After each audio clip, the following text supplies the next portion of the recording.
Andy, how does it feel to have your film premiering at FrightFest Glasgow?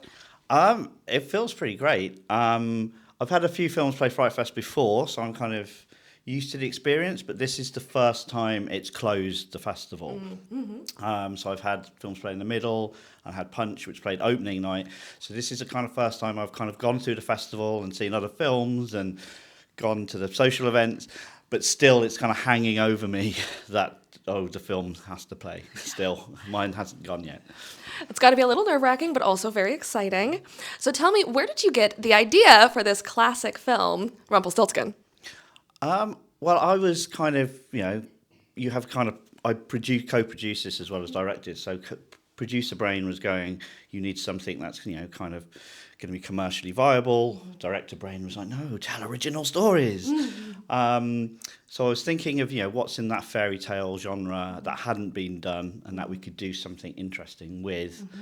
And I've got a young son, and I used to, read those stories. And some of them are pretty dark, pretty creepy, and you're like, is this okay to tell a child about a guy who comes to steal children to eat them?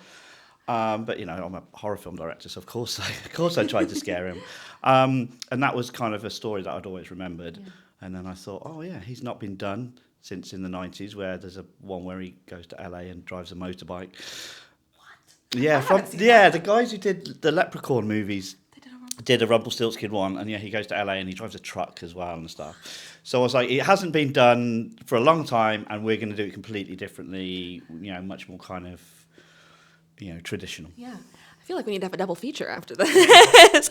So tell me about the production process for Rumpelstiltskin. I've heard some stories, but I would love to hear what it was like for you. I mean, yeah, it wasn't the easiest shoot. Yeah. It was a lot of fun, but it, obviously, people making low budget horror movies, lots of people like, well, you've got to keep your cast small and you've got to keep your location simple, all of those things. But we were like, what if instead of 2 people in a room, it was 7 people in a castle and there were horses and children and prosthetics and knights and armour and a dinner seat. And we kind of pushed ourselves, I think, is the way to describe it. I mean, you really succeeded. It's beautiful, and you've done some amazing period work. Now, speaking of prosthetics, tell me a little bit about the monster inspiration for this film.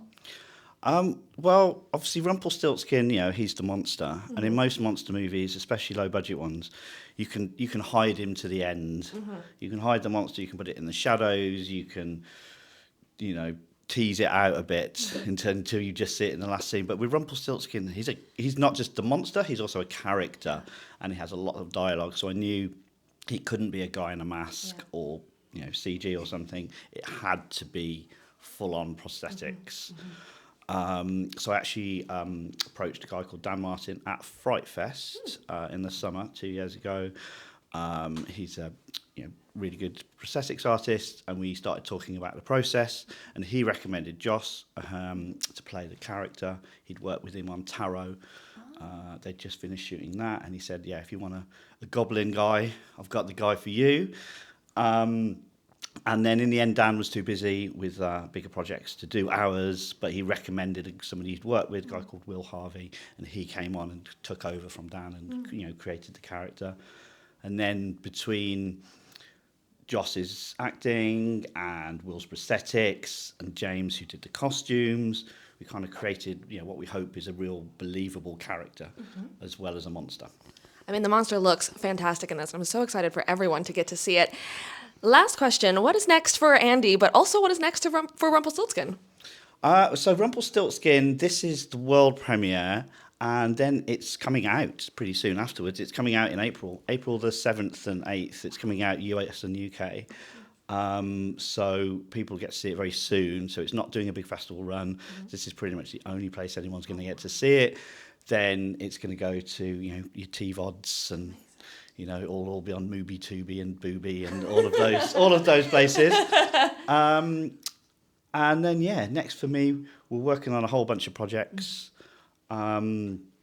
Just trying to figure out what's next. Punch 2 is one, which is a sequel to Punch, which played at Fright Fest a few years ago. and there's whispers about Rumpelstiltskin too. But we'll see. We'll see how this one goes. Amazing. Thank you so much, Andy, and congratulations.